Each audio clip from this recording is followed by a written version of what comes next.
Y este es el papel que juega el arte en la cultura popular, pero a la inversa, ¿qué papel juega la cultura popular? Es decir, no solo como llevar los personajes a esos lugares para que la gente conozca, sino más allá, la cultura del pueblo, ¿qué papel juega en tu obra, no? ¿La cultura popular en mi trabajo? Sí, o sea, ¿cómo se inserta la cultura popular en tu arte, ¿no? En el quehacer artístico? Sí. Yo siempre me sentí muy incómodo, sobre todo en la facultad, entre la pura alta cultura, porque a veces me parece que es solipsista y autorreferencial y que se mira el ombligo, vaya. Entonces la cultura popular, el cine, la música, siempre me pareció que eran cosas que podía integrar en mi trabajo para darle más vida, para hacerlo más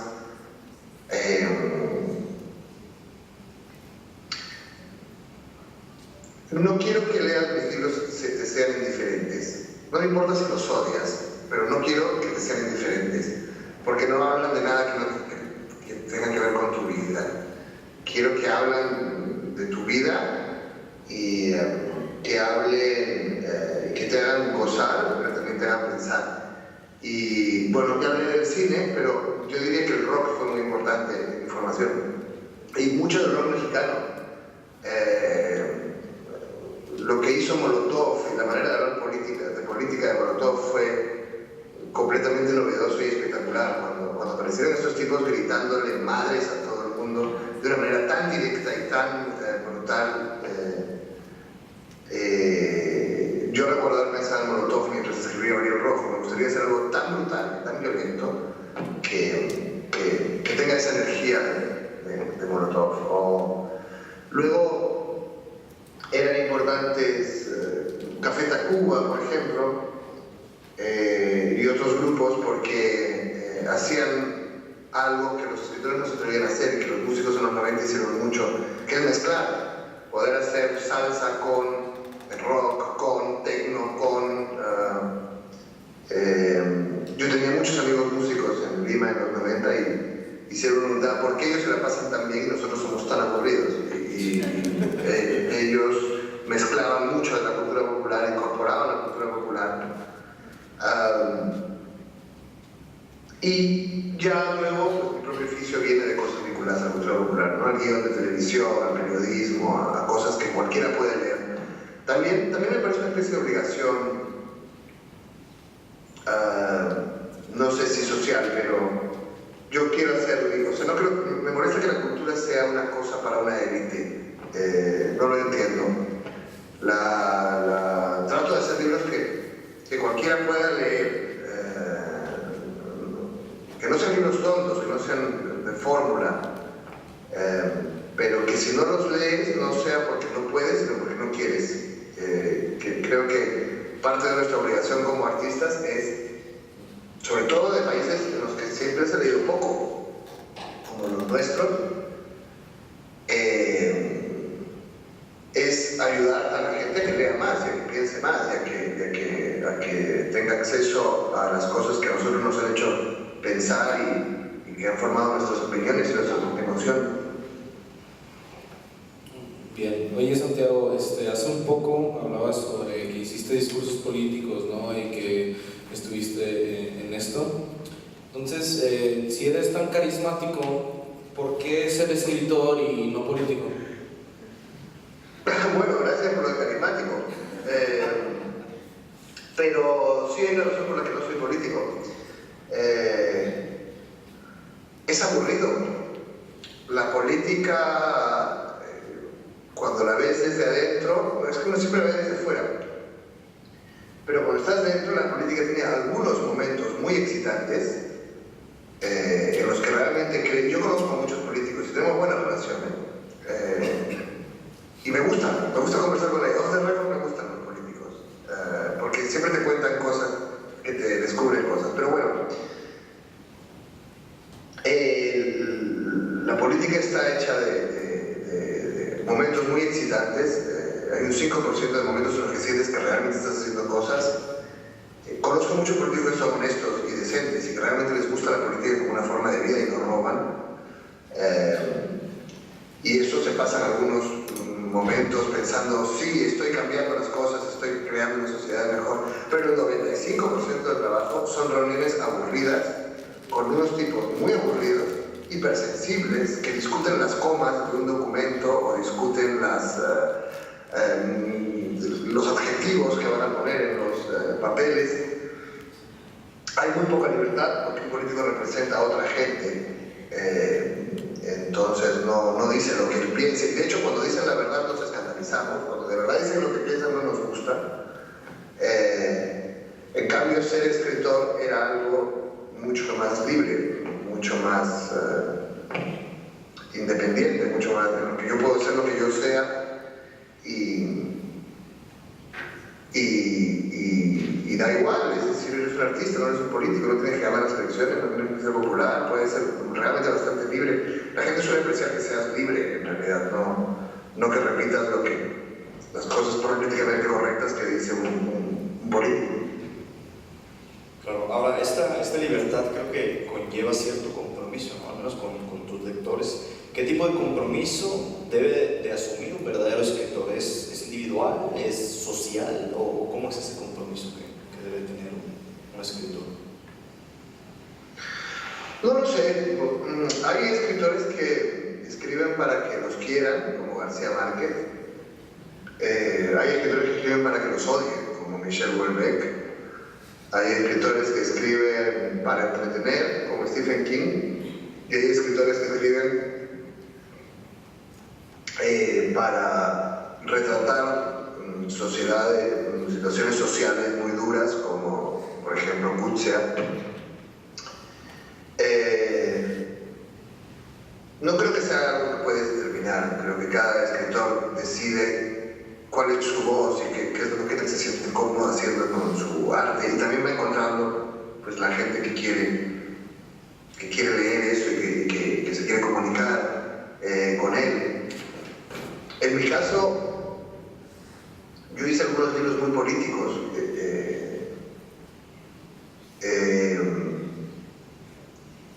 Y fue importante hacerlos. Y sentí que realmente ocurrían cosas en la sociedad en una pequeña escala, pero hacían cosas, hacían a la gente, esto que decía hace un rato, hacían que la gente piense, eran útiles, pero súbitamente me encontré que todo el mundo me trataba como si fuese candidato a presidente y esperaba hacer todo tipo de preguntas del tipo, ¿qué opinas de Hugo Chávez? ¿Cuándo acabará la crisis financiera? ¿Cuándo deben las tropas abandonar Afganistán? Creo que tenemos una tradición de intelectuales que tienen todas las respuestas, pero vivimos en un mundo más complicado del que había hace 10 o 20 años. Es más difícil tener todas las respuestas y soy muy escéptico de los que creen tenerlas, y entonces trato de hablar de las cosas de las que sé bien. Trato de hablar cuando sé bien algo y puedo opinar y me molesta y no me molesta, pero tampoco me gusta el perfil de opinólogo, ¿no? De una persona a la que le preguntas de todo y de todo te va a dar una respuesta. Bien, sabemos que acaba de salir El Amante Uruguayo, tu nueva obra de no ficción, y quería preguntarte qué pueden esperar los lectores, ¿no? De ella. Bueno, es espectacular, es una gran historia, no por mi talento, sino porque la historia que encontré espectacular. Me contrataron para encontrar el cadáver de Federico García Lorca en uno de mis trabajos de sicario literario, porque estos editores habían encontrado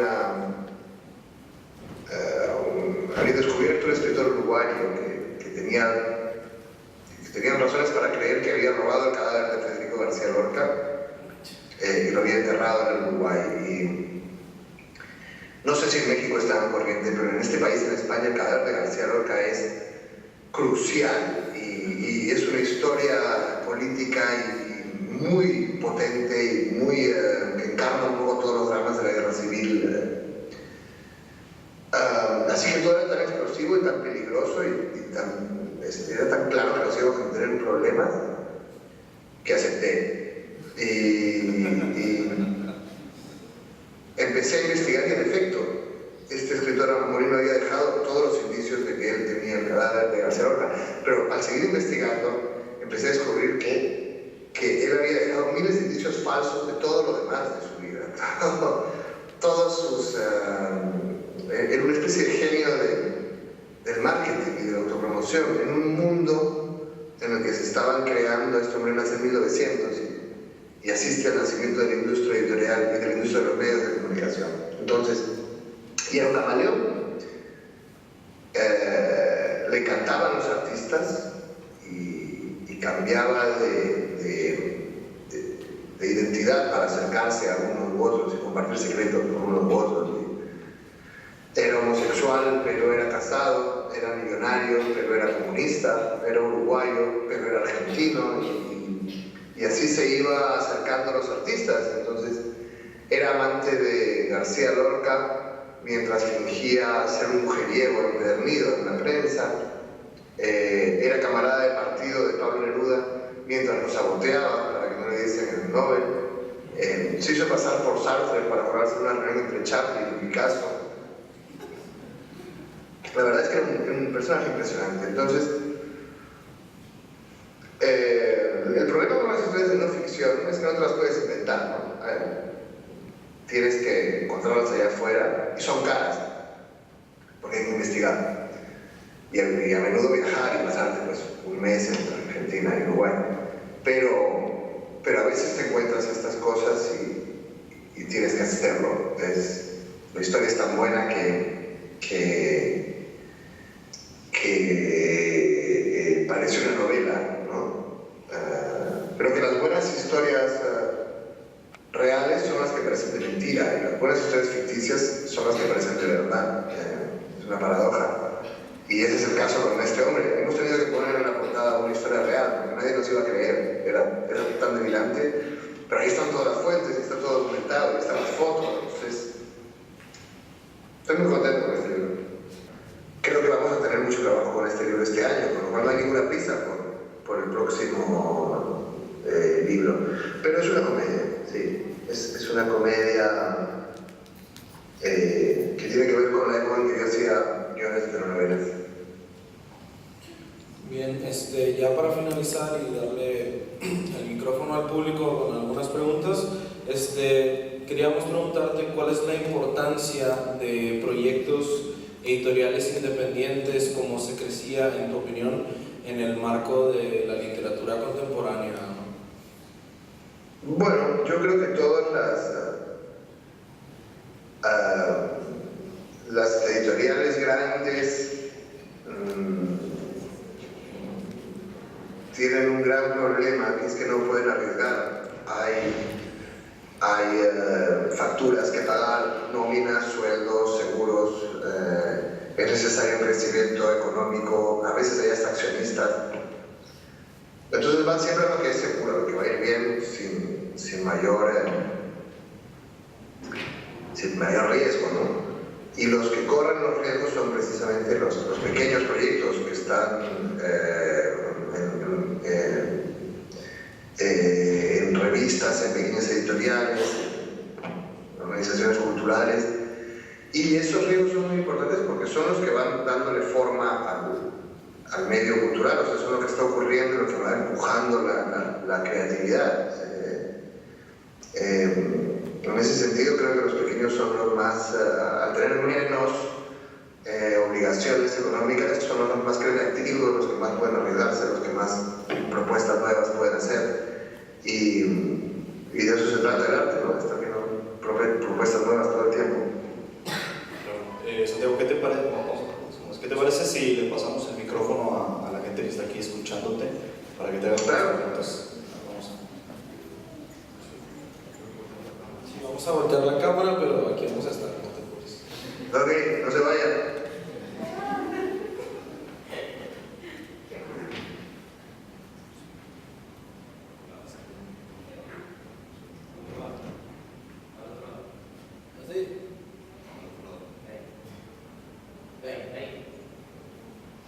¿Alguien va a preguntar o no? Hay una pregunta que le quieras hacer a Santiago. Anímense. Aprovechelo porque ya ven que se cansa y hay que aprovechar el Skype. No, y además seguramente vienes de Sevilla, ¿verdad, Santiago? Sí, me leí el video de la promoción de este libro. Bien, anímense, por favor. Bien, Leslie. Buenas tardes. Bueno, yo leí el libro de Pudor y quería saber por qué escribió sobre una familia que está todos separados, todos solos, nadie tiene comunicación entre sí y el gato es el que hace que no sea tanto, sí, tan disfuncional la familia y que no sea muy pesado el libro. O sea que te pareció pesado todo a los del gato, gracias. Es que todo está muy fuerte. La niña que no sabe si es lesbiana o no, el abuelito que no sabe si se murió su esposa, que anda tras otra señora, el papá Es tan que... fuerte. Creo que es bastante cotidiano. Bueno, sí. Conozco muchos señores mayores que están perdiendo la memoria.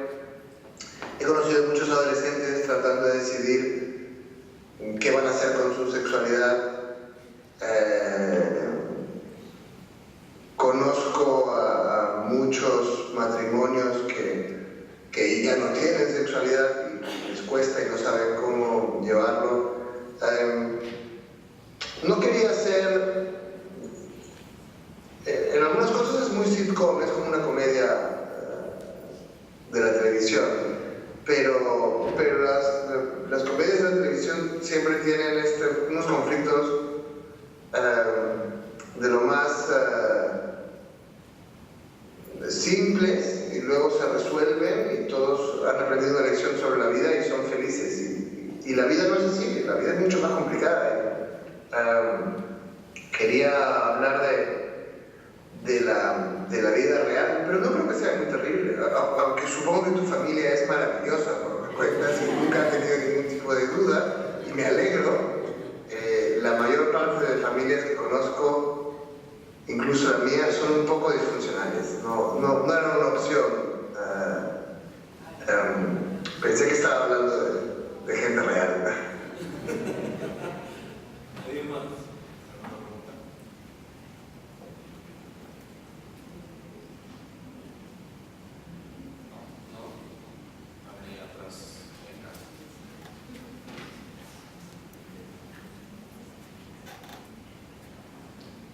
Sí, bueno, yo quería preguntar algo sobre lo del libro electrónico.